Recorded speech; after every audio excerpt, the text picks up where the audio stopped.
할렐루야. 자, 오늘 하나님의 말씀을 함께 보겠습니다. 마태복음 3장 13절부터 17절까지 말씀입니다. 신약성경 3페이지, 4페이지. 우리 이 본문을 두 번 함께 읽도록 하겠습니다. 자, 함께 읽겠습니다. 이때에 예수께서 갈릴리로부터 요단강에 이르러 요한에게 세례를 받으려 하시니 요한이 말려 이르되 내가 당신에게서 세례를 받아야 할 터인데 당신이 내게로 오시나이까? 예수께서 대답하여 이르시되 이제 허락하라. 우리가 이와 같이 하여 모든 의를 이루는 것이 합당하니라 하시니 이에 요한이 허락하는지라. 예수께서 세례를 받으시고 곧 물에서 올라오실새 하늘이 열리고 하나님의 성령이 비둘기같이 내려 자기 위에 임하심을 보시더니 하늘로부터 소리가 있어 말씀하시되 이는 내 사랑하는 아들이요 내 기뻐하는 자라 하시니라. 다시 한번 읽습니다. 이때에 예수께서 갈릴리로부터 요단강에 이르러 요한에게 세례를 받으려 하시니 요한이 말려 이르되 내가 당신에게서 세례를 받아야 할 터인데 당신이 내게로 오시나이까? 예수께서 대답하여 이르시되 이제 허락하라. 우리가 이와 같이 하여 모든 의를 이루는 것이 합당하니라 하시니 이에 요한이 허락하는지라. 예수께서 세례를 받으시고 곧 물에서 올라오실새 하늘이 열리고 하나님의 성령이 비둘기같이 내려 자기 위에 임하심을 보시더니 하늘로부터 소리가 있어 말씀하시되 이는 내 사랑하는 아들이요 내 기뻐하는 자라 하시니라. 아멘. 할렐루야. 아멘. 사실 저는 지금 굉장히 흥분된 상태입니다. 어제 하루 종일 하나님의 말씀을 준비하고 밤 늦게까지 말씀을 준비하는데 그리고 말씀을 마무리를 했는데 굉장히 흥분된 상태가 아직 멈추지를 못하고 있어요. 그래서 굉장히 오늘 버벅거릴지도 모릅니다. 지금도 지금 그런 상태고요. 예배가 끝났을 때 저희가 소망하는 바는 예배가 끝났을 때 여러분도 그런 상태가 되기를 소망하는데 오늘 예수님께서 세례를 받으시는 장면이 굉장히 우리에게 중요한 장면입니다. 그래서 제가 지금 그런 것 같아요. 자, 설교를 잘 마칠 수 있도록 마음속으로 중보해 주시길 바랍니다. 막 큰 소리로 하지 마시고. 자, 작년 가을에 우리가 가평의 철로역정 세미나를 다녀왔었는데 아마도 다녀오셨던 분들은 그곳에 있었던 이 침례소를 기억하실 겁니다. 사진을 한번 보시면 그곳에 있는 침례소의 장면이죠. 실제로 어느 교회에서 여름 수련회를 가서 이곳에서 침례를 했던 사진입니다. 이 몇 년 전에 침례에 대한 아주 재미난 에피소드를 제가 들은 적이 있어서 제가 몇 분에게도 소개를 좀 해드렸는데 아는 침례 교단의 한 목사님께서 침례를 처음 인도하실 때였다고 합니다. 이 침례라는 것은 이 침례자가 침례를 받는 사람이 이렇게 서 있으면 침례를 집례하는 이 목회자가 기도를 한 다음에 이렇게 하죠. 보통 이제 수건을 갖고 이렇게 얼굴을 쓱 편안하게 꽉 차는 게 아니라 편안하게 해서 이제 고개를 젖혀서 뒤로 이렇게 눕게 합니다. 이렇게 누우면서 물 속으로 완전히 빠져들었다가 이제 이렇게 세우죠. 이렇게 해서 침례를 합니다. 아니면 그렇게 하지 않으면 이제 또 다른 방법은 이제 기도를 한 다음에 머리를 이렇게 딱 해서 이렇게 지그시 누르면서 쏙 빠졌다가 다시 이렇게 쏙 일어나서 침례를 하게 됩니다. 그런데 이 목사님께서 침례를 처음 인도하다 보니까 굉장히 흥분하고 굉장히 긴장을 한 거예요. 그래서 고개를 이렇게 해서 뒤로 이렇게 가야 되는데 그분은 어떻게 했냐면 이렇게 눌러버린 겁니다. 다행히 빨리 누르고 빨리 이제 꺼내서 다행히 괜찮았지만 하여튼 굉장히 사람들이 다 놀래버릴 수밖에 없었어요. 그런데 은혜로웠던 것은 무엇이었냐면 이 침례를 받은 분이 굉장히 놀랬지만 굉장히 은혜를 받은 겁니다. 침례를 하면서.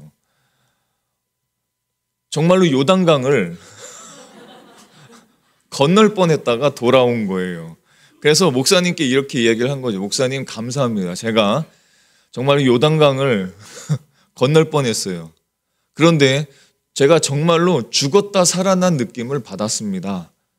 이렇게 이야기를 했고 그 간증을 그 교회 설교 때 이 목사님이 또 하셨어요. 저도 정말로 마음 같아서는 세례가 아니라 세례를 할 때마다 사실 침례를 하고 싶습니다. 이 강단 뒤에 욕조를 하나 만들어 놓고 이렇게 눌러가지고 여러분, 예수님께서 교회를 위해서 직접 제정하신 두 가지 중요한 의식이 무엇이냐면 하나는 성찬이고 하나는 세례입니다. 우리가 세례식을 가끔 하기 때문에 이 세례의 중요성을 굉장히 많이 잊고 살고 있지만 세례는 굉장히 중요한 일입니다. 특별히 선교지 같은 경우를 보게 되면은 선교를 보고할 때 가장 귀한 사역의 한 열매로 세례를 이야기합니다. 한 영혼이 세례를 받았습니다 하면서 이 목회자가 선교사가 눈물을 흘려요. 그만큼 중요한 것이 세례입니다. 또한 그 중요한 이유는 무엇이냐면 이 세례라는 것이 부활하신 주님께서 승천하시기 직전에 제자들에게 직접 명령하신 것이기 때문에 그렇습니다.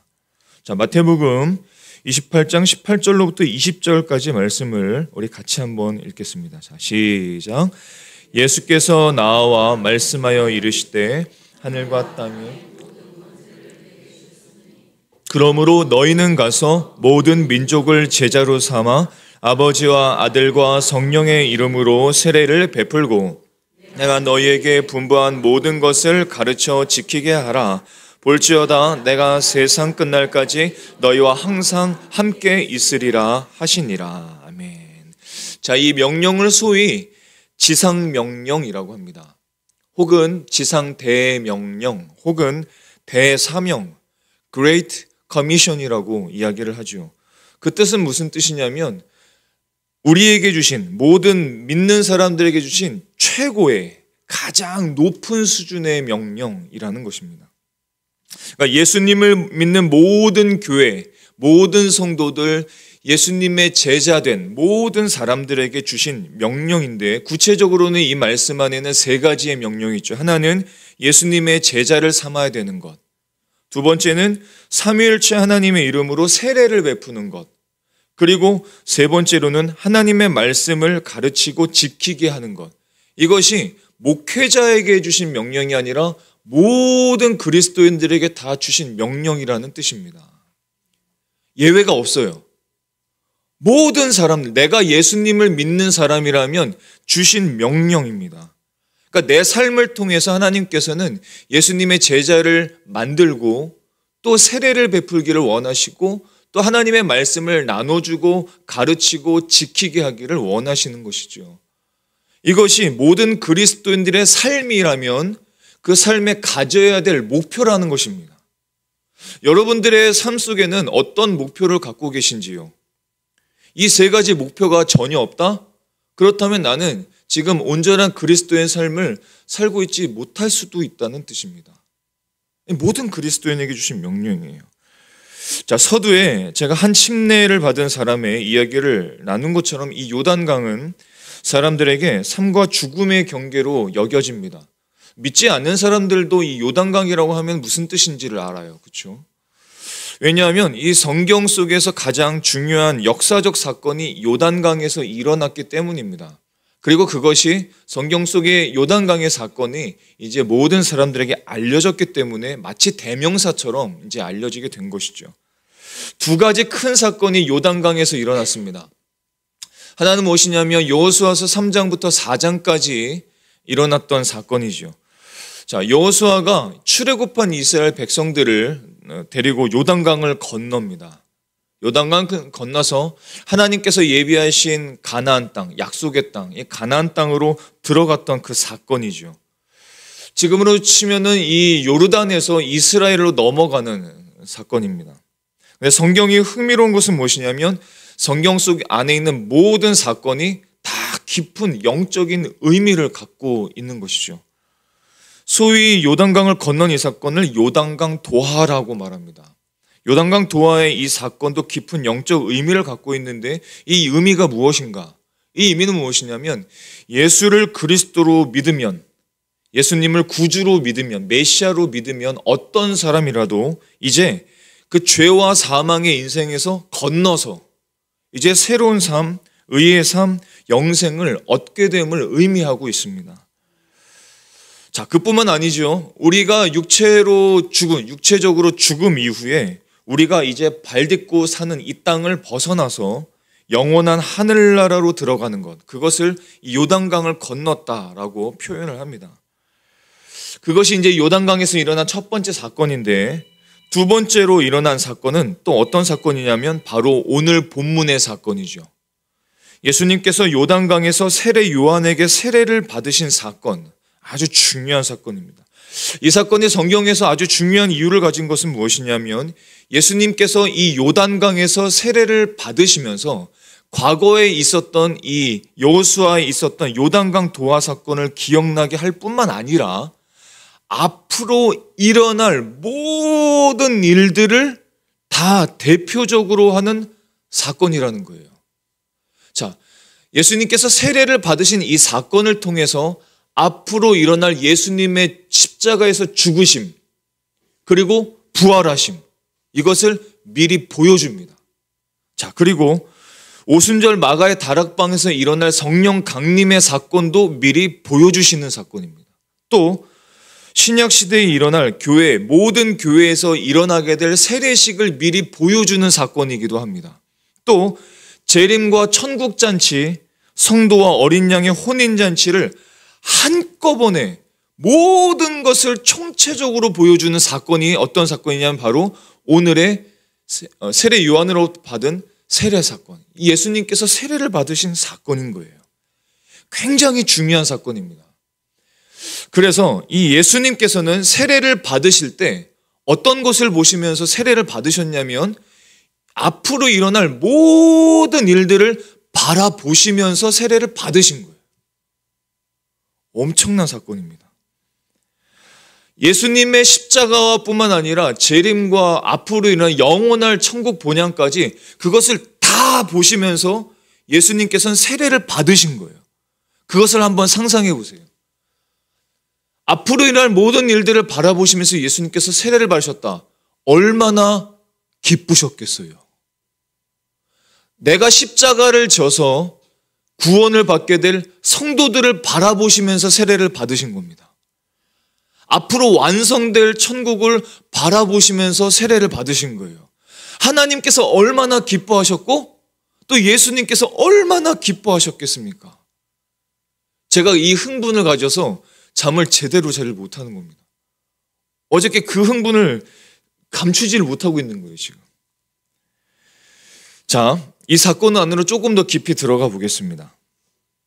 세례 요한은 예수님이 오실 길을 준비했던 사람입니다. 그래서 백성들에게 회개하라, 천국에 가까이 왔느니라 선포하면서 회개를 외쳤습니다.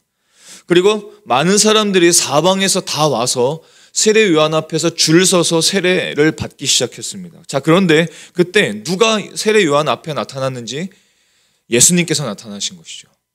예수님께서 자기 세례 요한의 세례를 받기 위해서 그 줄을 서셨습니다. 그리고 세례 요한 앞에 드디어 나타나셨습니다.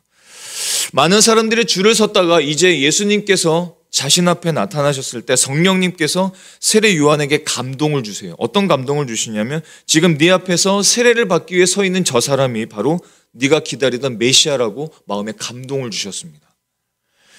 그때 세례 요한이 얼마나 가슴이 뛰고 흥분이 되었겠어요. 자신이 사람들에게 외쳤던 그 예수님, 메시아, 그 천국의 주인 되신 예수님이 자신 앞에 나타난 겁니다. 그것을 본 겁니다. 지금 깨달은 거예요. 그 자신이 그토록 기다리던 예수님이 자기 앞에 나타나셨잖아요. 자, 그런데 굉장히 흥분되었고 굉장히 놀랬지만 자신은 죄 많은 인간입니다. 그렇죠. 세례요한 자기 죄 많은 인간인 자신이 흠없는 하나님에게, 흠없는 하나님의 어린 양에게 세례를 베푸는 것은 좀 부적절하다 이렇게 생각을 합니다. 그래서 이렇게 이야기를 하죠. 마태복음 3장 14절 말씀을 같이 한번 읽어보겠습니다. 자, 시작. 요한이 말려 이르되 내가 당신에게서 세례를 받아야 할 터인데 당신이 내게로 오시나이까. 요한이 말려요. 예수님을 말립니다. 내가 당신에게 세례를 받아야 되는데 왜 당신이 나에게 세례를 받으시러 오셨습니까? 이렇게 말립니다. 그때 예수님께서 15절의 말씀을 보면 허락하라라고 말씀하시죠. 허락하라. 예수님께서 죄가 없으신 하나님, 그 예수님께서 왜 사람인 세례 요한에게 세례를 받으셔야 했을까요? 그 이유는 무엇일까요? 그리고 이 세례 사건은 지금 저와 여러분에게 무엇을 의미하고 있을까요? 또 우리가 가끔 드리는 이 세례식은 지금 저와 여러분에게 어떤 의미입니까? 굉장히 중요한 의미를 갖고 있습니다. 이 의미를 이제 좀 여러 가지로 나눠볼 텐데 오늘 조금 더 집중해야 할 것입니다. 자, 첫 번째로는 이 예수님의 세례는 공생애를 합당하게 인정받기 위함이었습니다. 자, 많은 분들이 마찬가지지만 저도 지금껏 살면서 많은 관문을 지나왔습니다.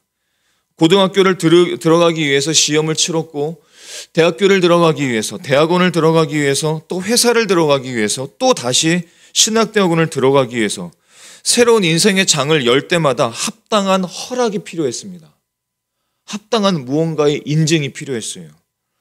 자, 예수님께서 세례를 받으신 것은 무엇이냐면 이제 메시아로서의 삶, 공생애, 이 메시아로서의 사역을 시작하기 위해서는 반드시 필요했던 사건이 바로 이 세례였습니다. 그러나 아무에게서나 세례를 받은 것은 아니었습니다. 자, 13절로부터 15절까지 말씀을 우리 한 번 더 읽어보겠습니다. 자, 시작. 이때에 예수께서 갈릴리로부터 요단강에 이르러 요한에게 세례를 받으려 하시니 요한이 말려 이르되 내가 당신에게서 세례를 받아야 할 터인데 당신이 내게로 오시나이까. 예수께서 대답하여 이르시되 이제 허락하라. 우리가 이와 같이 하여 모든 의를 이루는 것이 합당하니라 하시니 이에 요한이 허락하는지라. 요한이 허락했다. 이렇게 말씀하시죠. 이유가 있습니다.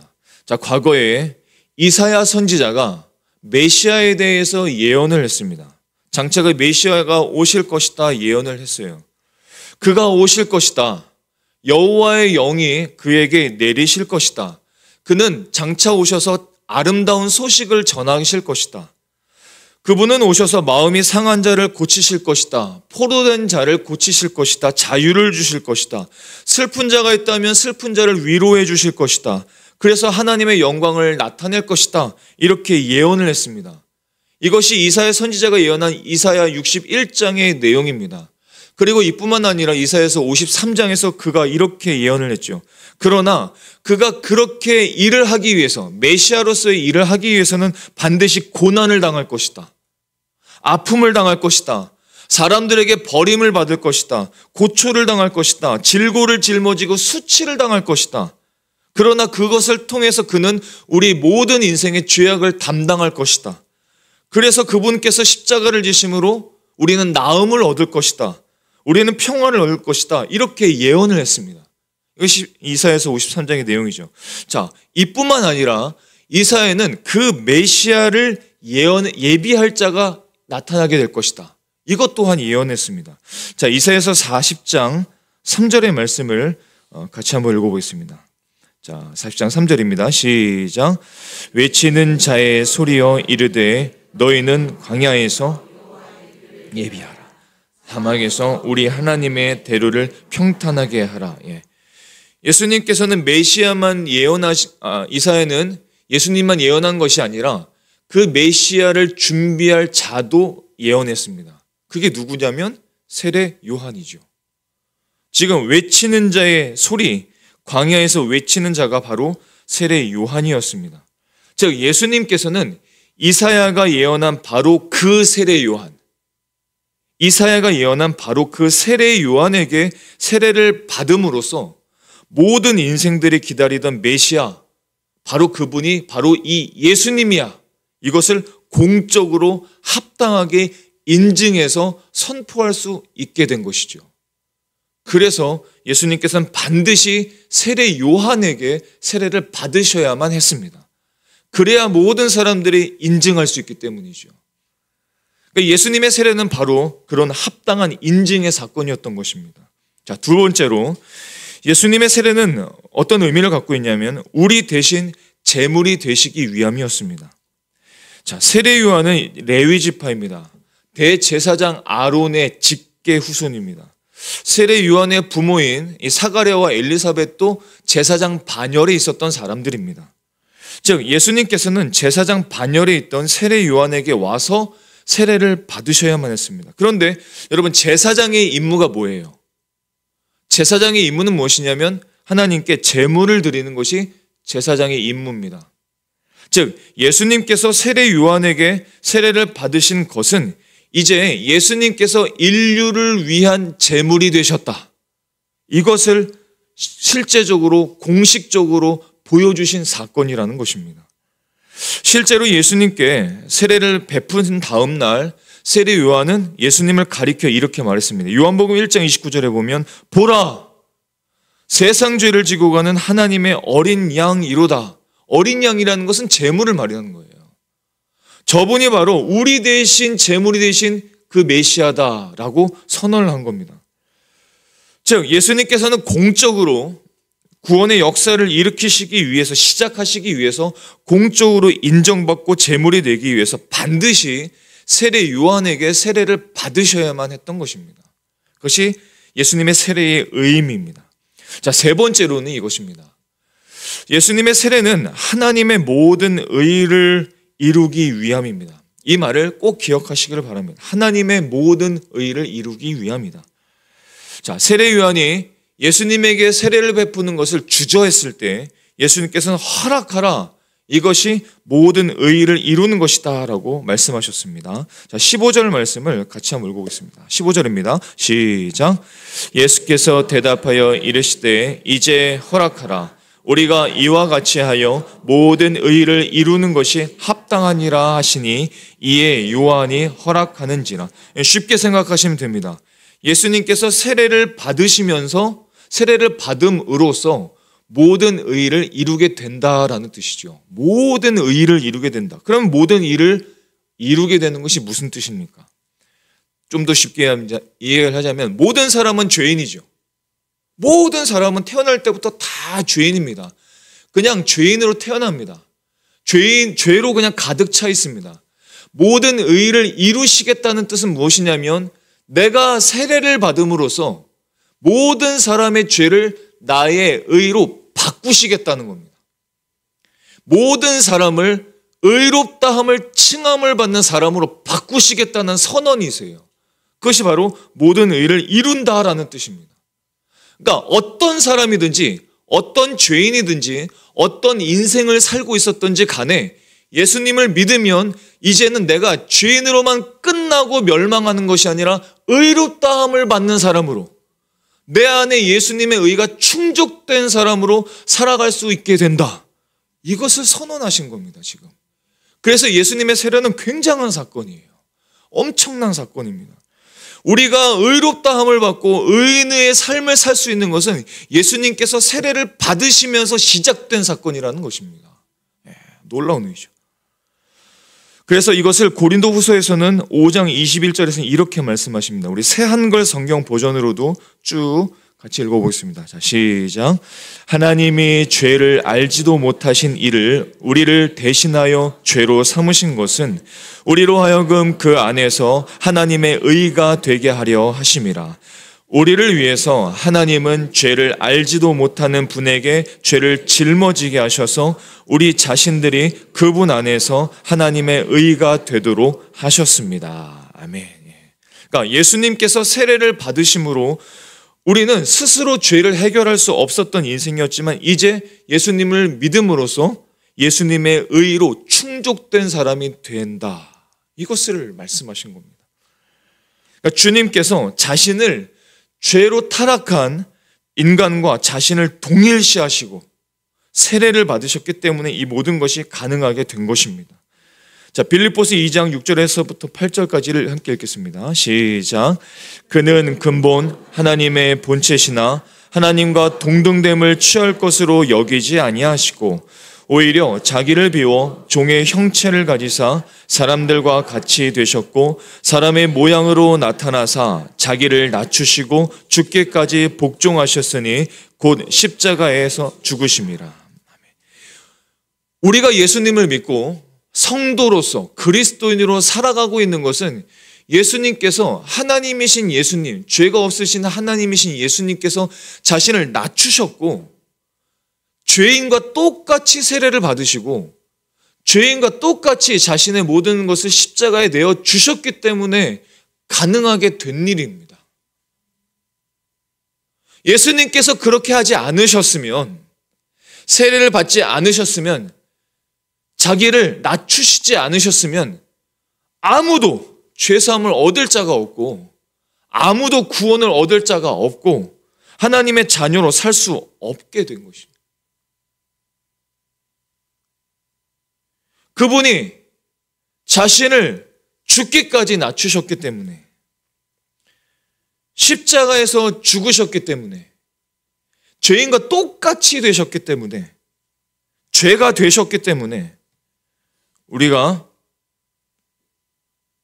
구원을 얻은 것입니다. 구원을 얻은 거예요. 히브리서 4장 15절에서는 우리에게 있는 대제사장 예수님이시죠. 우리의 연약함을 동정하지 못하실 리가 아니요 모든 일에 우리와 똑같이 시험을 받으신 이로되. 그분은 죄가 없으신데. 예수님은 우리로 의롭다함을 얻도록 우리와 똑같은 죄인의 모습으로 친히 세례를 받으시고 우리를 하나님의 의로 충족하게 하시고 의롭다함을 얻기 위해서 친히 세례를 인간인 세례 요한에게 받으신 것입니다. 이것이 예수님의 세례의 의미입니다. 그래서 예수님은 모든 의를 이루신 것입니다.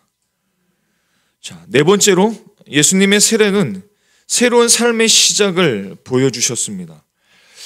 예수님의 세례는 공생의 새로운 시작을 알리는 굉장히 중요한 사건이었죠. 근데 이것이 우리들에게도 마찬가지입니다. 다시 한번 말씀드리지만 우리가 세례를 받은 것은 세례식을 받은 것하고는 차이가 있는 겁니다. 그렇죠? 우리는 세례식은 세례를 받은 사람이 공적으로 그것을 확인하기 위해서 세례식을 하는 것일 뿐입니다. 자, 우리가 세례를 받은 것은 공식적으로 우리에게 새로운 삶이 시작된 것을 알려주는 사건이죠. 그것이 우리가 세례를 받은 것입니다. 우리가 예수님을 믿으면서 동시에 우리는 세례를 받은 것입니다. 자, 로마서 6장 3절로부터 4절까지의 말씀을 보면 예수님 세례를 받은 사람이 어떤 삶을 받았는지를 우리에게 말씀해 주고 있습니다. 자, 로마서 6장 3절과 4절 말씀을 읽어보겠습니다. 시작. 무릇 그리스도 예수와 합하여 세례를 받은 우리는 그의 죽으심과 합하여 세례를 받은 줄을 알지 못하느냐? 그러므로 우리가 그의 죽으심과 합하여 세례를 받음으로 그와 함께 장사되었나니 이는 아버지의 영광으로 말미암아 그리스도를 죽은 자 가운데서 살리심과 같이 우리로 또한 새 생명 가운데서 행하게 하려 함이라. 자, 새한글 성경 버전으로도 읽어보겠습니다. 시작. 여러분은 모르십니까? 세례를 받아 그리스도 예수님 안에 들어가 있게 된 우리가 세례를 받아 그분의 죽음 안으로 들어갔다는 것을요. 우리는 세례를 통해서 그 죽음 안으로 들어가 그분과 함께 묻혔습니다.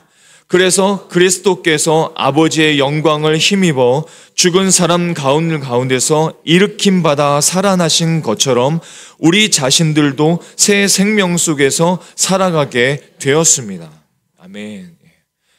조금 복잡할 수 있겠죠. 쉽게 얘기하자면 예수님께서 세례를 받으시면서 물속으로 들어갔다가 나오시면서 예수님의 죽으심과 부활하심을 보여주신 것이고, 그것을 믿음으로 바라보는 우리도 똑같이 예수님과 똑같이 물에 잠겼다가 다시 일어나게 된 것이고, 예수님께서 십자가에서 죽으심과 동일하게 우리도 함께 그 죽음에 연합한 자가 되어서 모든 죄로부터 자유함을 얻게 된 사람이 되었고, 예수님께서 다시 십자가에서 부활하심으로 그것을 믿는 우리도 새 생명을 얻고 다시 일어나게 되었다. 그러니까 예수님의 죽으심과 부활하심에 다 연합하고 동참하게 되었다.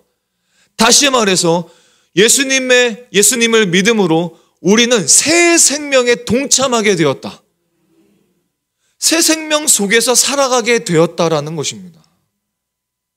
새 생명 속에서 살아가게 되었으니 그 새 생명 속에서 힘차게 살아가라고 우리에게 말씀하고 있는 것이죠.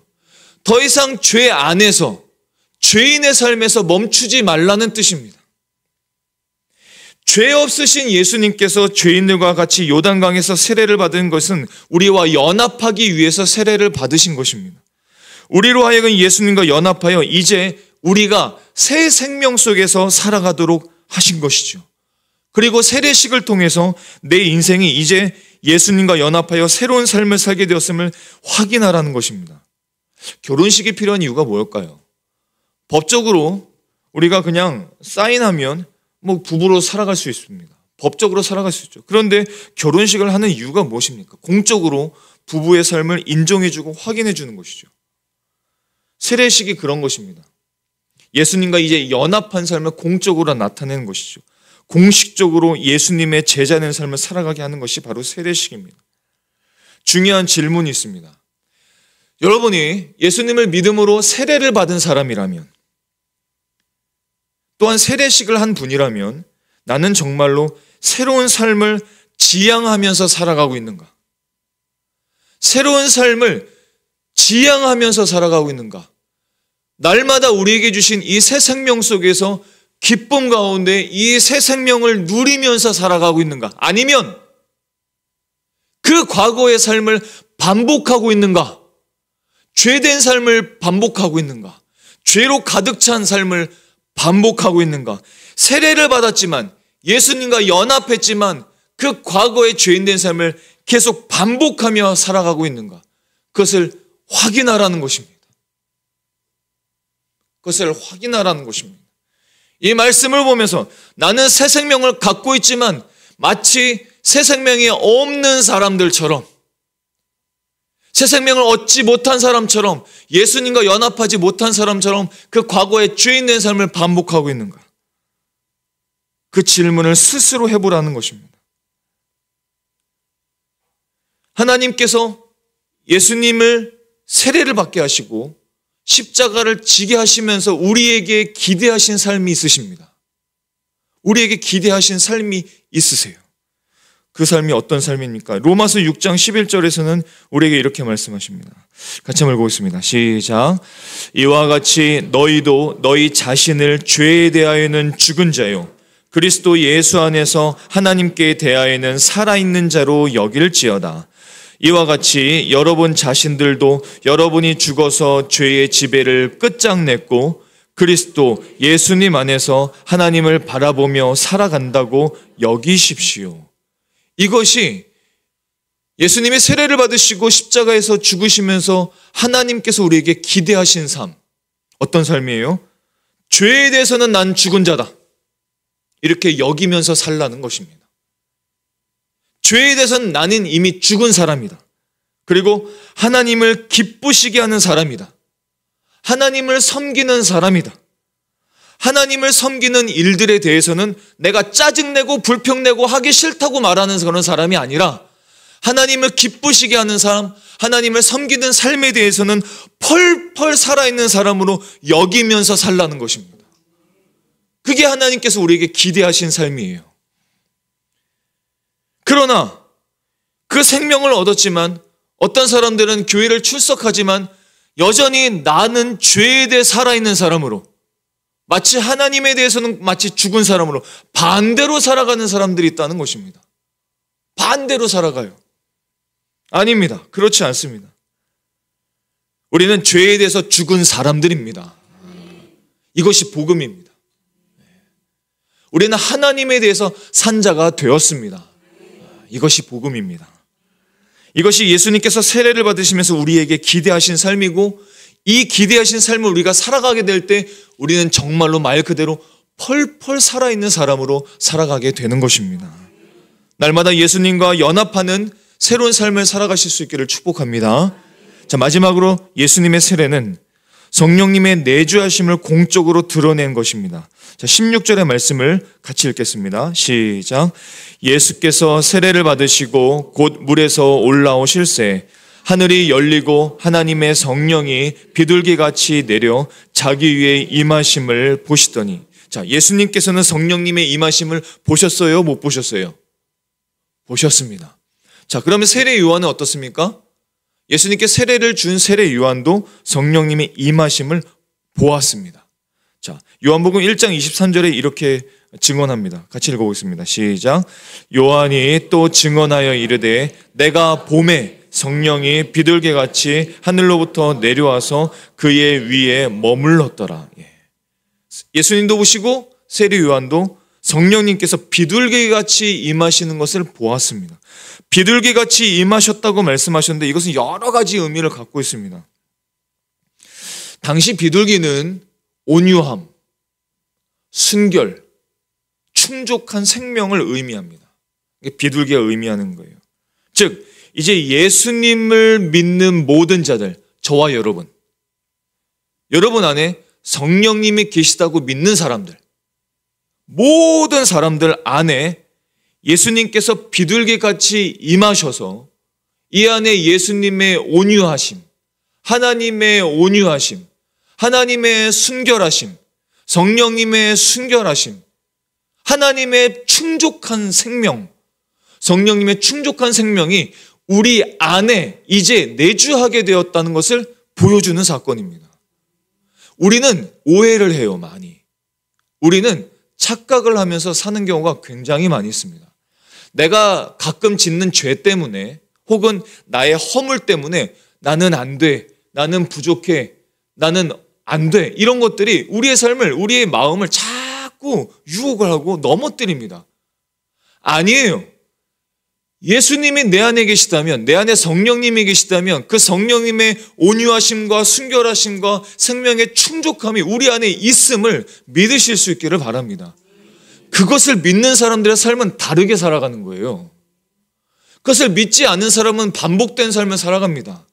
하지만 죄를 지었어도 허물 속에 있어도 나는 매일 다시 살아나게 되는 것입니다. 매일 나는 다시 새로운 삶을 살아가게 되는 것이에요. 그것이 예수님을 섬기는 사람들의 생명력 있는 삶이라는 것입니다. 그것을 고린도서 1장 22절에서는 우리에게 이렇게 말씀하시죠.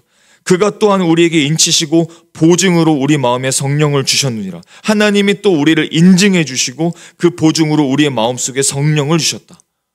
내가 예수님을 믿는 사람이라는 것을 인증해 주셨다는 것입니다.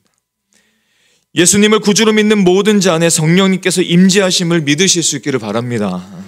그 온유하신 성령님, 순결하신 성령님, 생명이 충만하신 성령님이 여러분을 도와주고 계십니다. 내가 의식하든 내가 의식하지 못하든 상관없어요.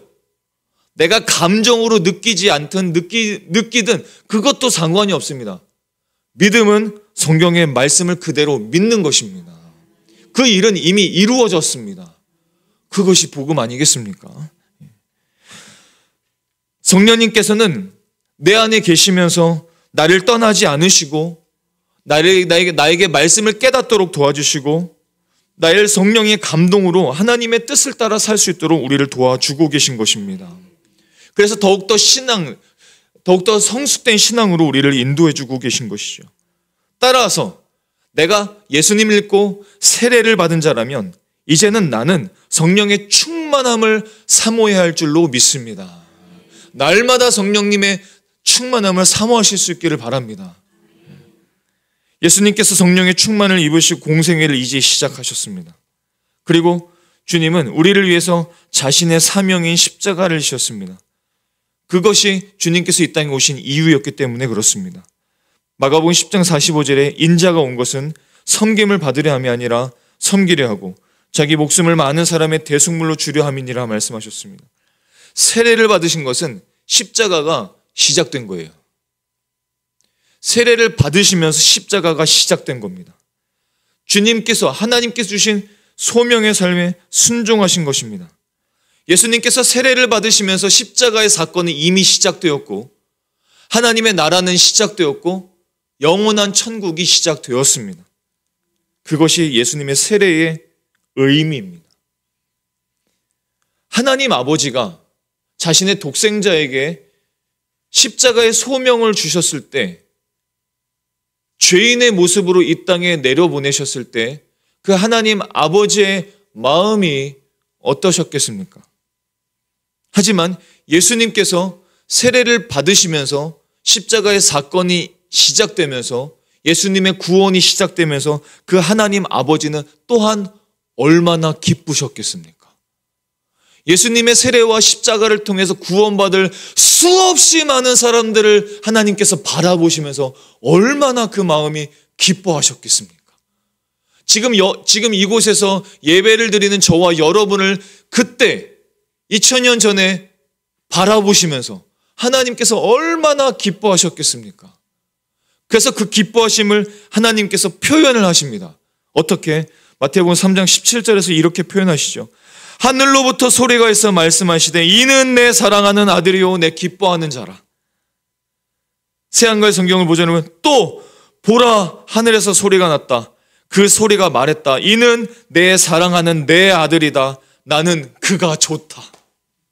나는 그가 좋다. 하나님께서 예수님을 향해서 이렇게 말씀하셨어요. 나는 그가 좋다. 나는 그가 좋다. 나는 그가 좋다.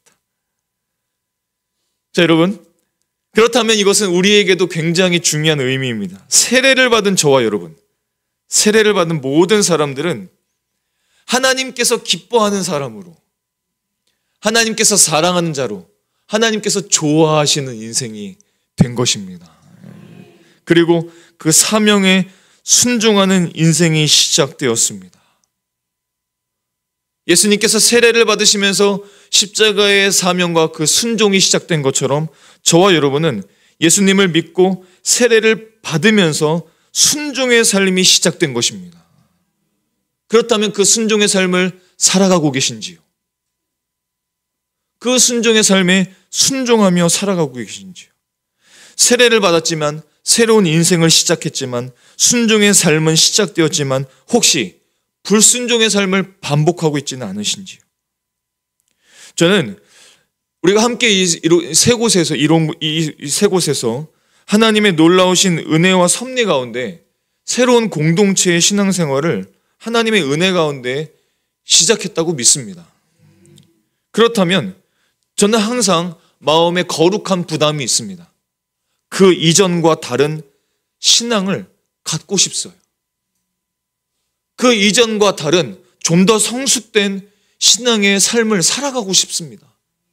그것이 제 마음에 일어난 거룩한 부담이요, 거룩한 소명입니다.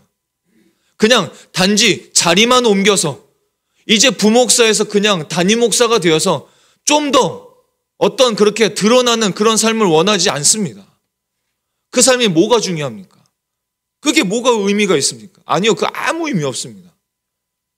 자리만 옮긴 게 뭐가 소용입니까? 아니요, 그게 소용이 없습니다. 하나님께서 새로운 삶 허락하셨다면 좀 더 이제 하나님께서 허락하신 이 새로운 생명을 누리고 좀 더 성숙되어지고 좀 더 새로운 삶을 갈망하며 거룩한 삶을 살아가기로 그 마음의 부담을 우린 가질 수 있어야 되는 것입니다. 그런 삶을 우리는 다시 한번 결단할 수 있어야 됩니다. 그전과 똑같이 이런저런 불평, 이런저런 고집, 과거와 전혀 다름없는 마치 세례를 받기 이전의 삶과 같이 그런 신앙의 모습을 살아가고 있다면 이제는 좀 달라져야 될 때가 아닌가요? 말씀을 준비하면서 굉장히 소름이 많이 돋았습니다. 어젯밤 한밤중이었지만 모든 어둠들이 막 떠나가는 그런 느낌을 받았어요. 밝은 빛을 환히 비춰지는 것 같았습니다. 사실 지금도 솔직히 이 감정과 마음을 어떻게 표현할지를 잘 모르겠습니다. 세례의 장면을 한번 상상해 보십시오. 예수님께서 세례를 받으시면서 물에서 올라오실새 하나님의 음성이 들립니다. 성령님이 비둘기같이 임합니다. 그 굉장한 장면을, 영광스러운 장면을 한번 상상해 보십시오. 그 장면을 우리에게 보여주시는 이유가 뭘까요? 우리들의 삶이, 저와 여러분의 삶이 매일매일 그런 삶이 되기를 원하신다는 것입니다. 그 영광스러운, 매일매일 하나님 아버지의 음성이 들리고 성령의 충만함이 내 안에 임재하고 내가 너를 기뻐한다고, 내가 너를 사랑한다고, 그 삶을 내가 세례를 받으면, 예수님을 믿기 때문에 매일매일 삶을 그렇게 결단하고 하나님을 기쁘시게 하는 삶을 살기로 나아간다면 그 영광스러운 장면이 정말 미라클 모닝처럼 갑자기 생각나네요. 아침에 그런 장면들이 우리에게 일어나지 않을까요? 내가 너를 사랑한다. 오늘도 나와 함께 살지 않으련. 내가 너를 기뻐한다. 내가 너와 함께 할 거야. 두려워하지 마. 걱정하지 마. 내가 네 안에 있어. 내 삶을 인도하고 있어. 나의 충만한 생명이 네 안에 있어. 그런 삶을 살아간다면 얼마나 좋겠습니까? 그것이 우리에게 약속된 삶이라는 것을 기억하실 수 있기를 바랍니다. 저와 여러분의 삶이 이 하나님의 음성 속에서 기뻐하고 좋아한다고, 사랑한다고 하시는 이 하나님의 음성 속에서 승리할 수 있는 한 주, 또 우리들의 인생이 되실 수 있기를 예수님의 이름으로 축복합니다. 기도하시겠습니다.